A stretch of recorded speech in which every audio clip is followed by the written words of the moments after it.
Oi, gente! Estamos aqui no episódio especial da SBPC com a Carol Canegal, doutora em Ciências Sociais e que tem o projeto do Observatório da Branquitude. Tudo bem, Carol? Você pode se apresentar um pouco, apresentar sobre o seu projeto? Claro. Tudo bem, Flávia? Muito prazer hoje estar aqui com você nessa que é a edição de número 75 da reunião anual da SBPC. Prazer estar aqui conversando também com a Agência Escola.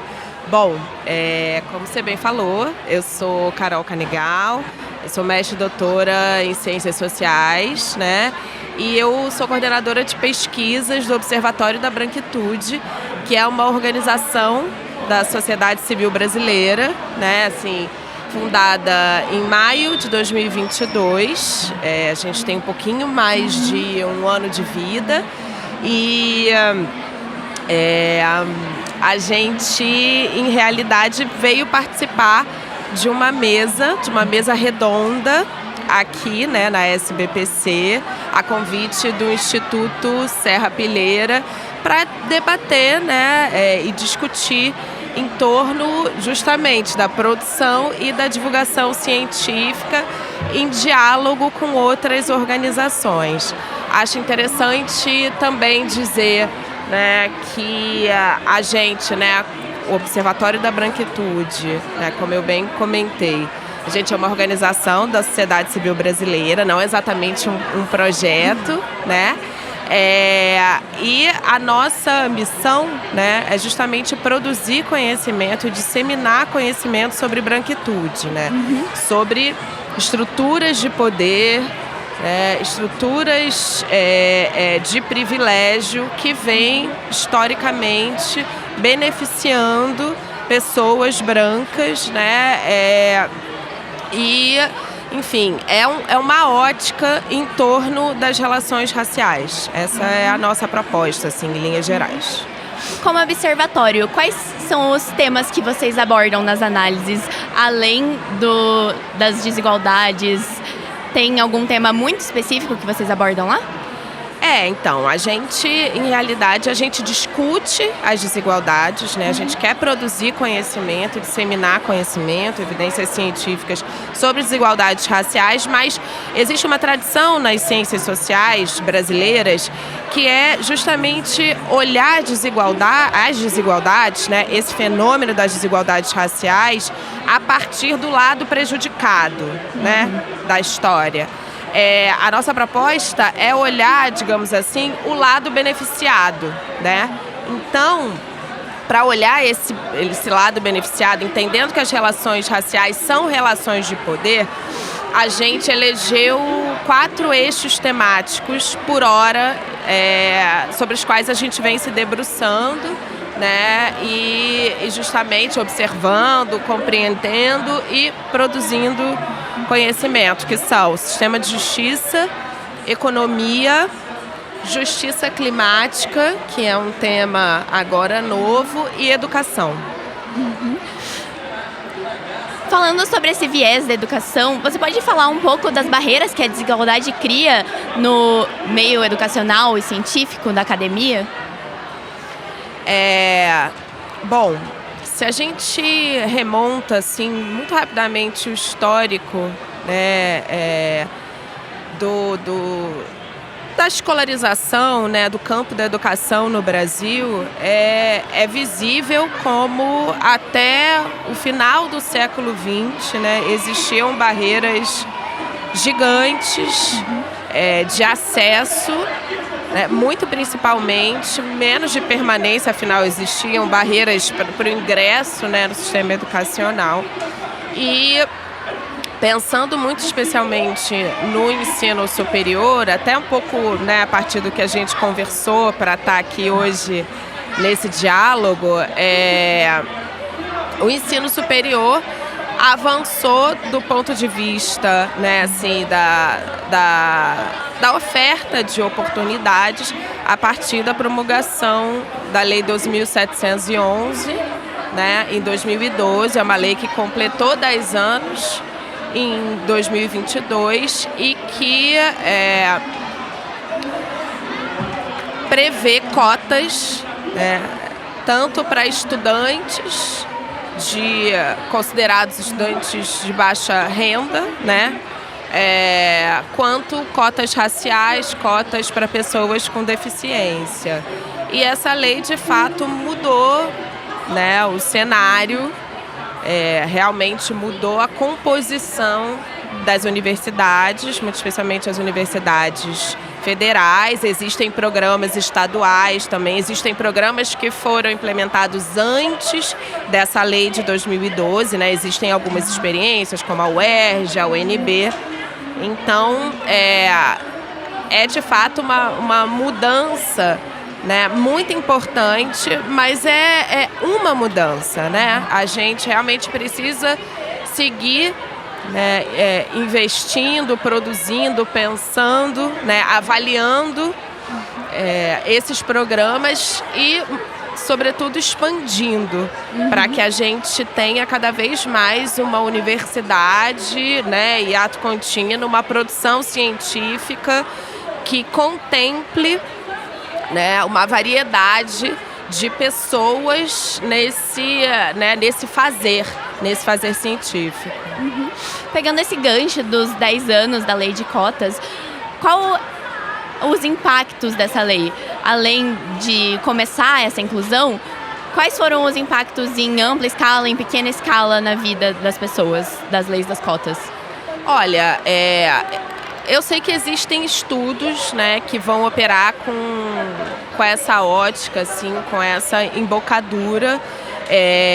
Eu, por exemplo, eu não sou uma pesquisadora que ingressou por cotas. Então, assim, a minha experiência não é essa. Então, assim, eu não poderia te responder essa pergunta com base na minha experiência, assim. Mas, de fato, há uma série de estudos, há toda uma agenda, né, no campo da produção científica que dá conta desse objeto sobre o qual você está mencionando, né, sobre os impactos subjetivos, assim como os impactos objetivos do ingresso de pessoas para as quais essas oportunidades eram, enfim, freadas, né? No âmbito da divulgação científica, que você discutiu na mesa redonda e que também a Agência Escola trabalha com isso, como a divulgação científica pode ser um facilitador dessa quebra de barreiras que existem para pessoas negras, qualquer trabalho que a divulgação possa fazer nesse sentido?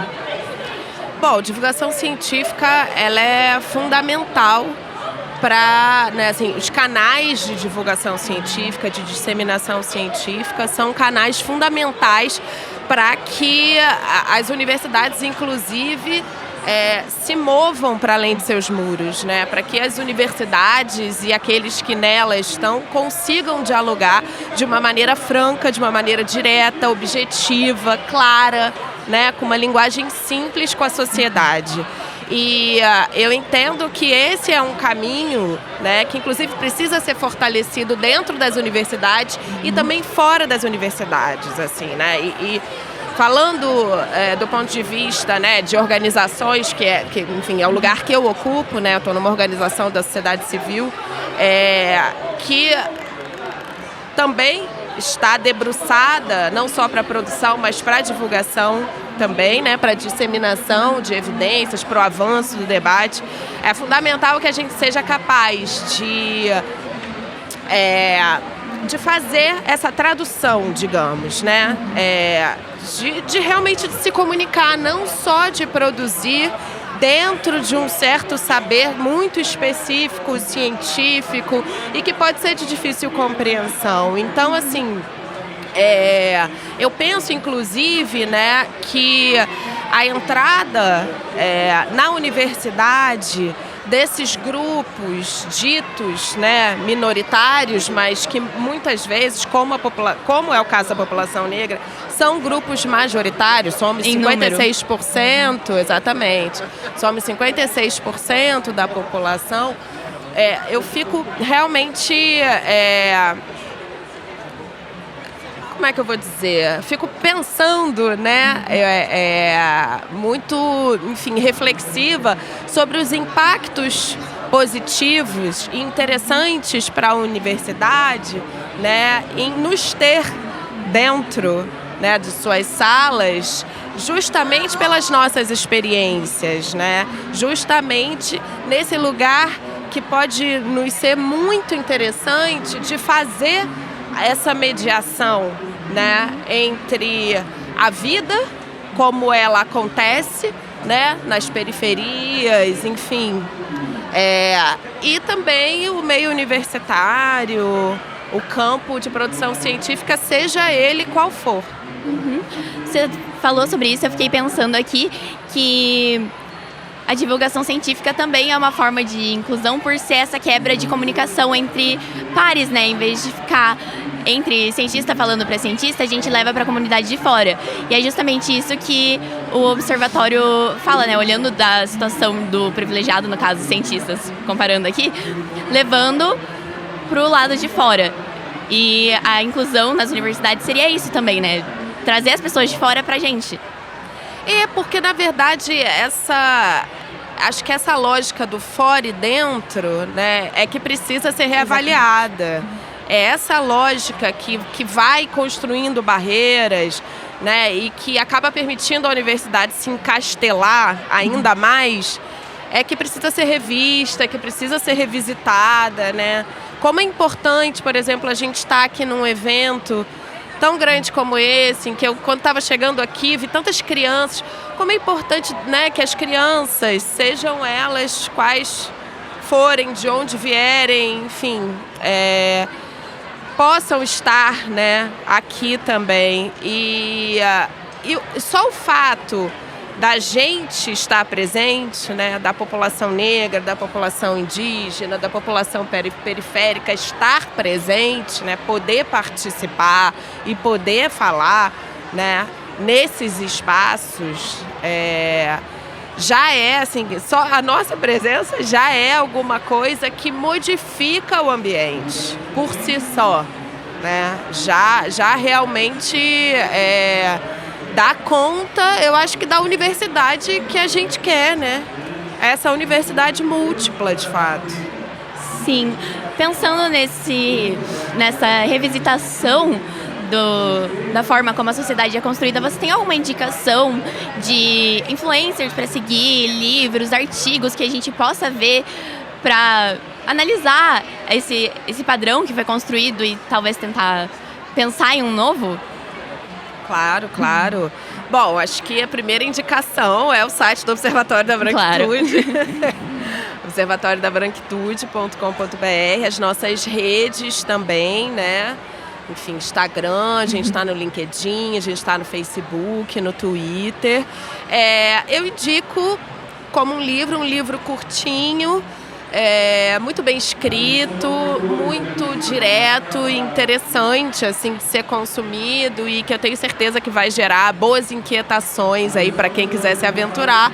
É o Pacto da Branquitude, da doutora Cida Bento, que foi lançado no último ano, né, pela Companhia das Letras, que é um livro de, se não me engano, tem um pouco mais de 100 páginas, em que ela vai discorrer sobre o que seria esse Pacto da Branquitude, né? Assim, o que seria essa herança, né? Ela faz uma reflexão, enfim, acessível, inclusive, de se ler, uma reflexão sobre essa herança da escravidão, né? Muito se fala sobre a exploração, sobre o modelo de espoliação, né, que prejudicou e que segue gerando uma série de prejuízos para as populações negras e indígenas. Mas pouco se fala sobre o rol de privilégios, de benefícios que são transmitidos como herança e de uma maneira ainda pouco refletida,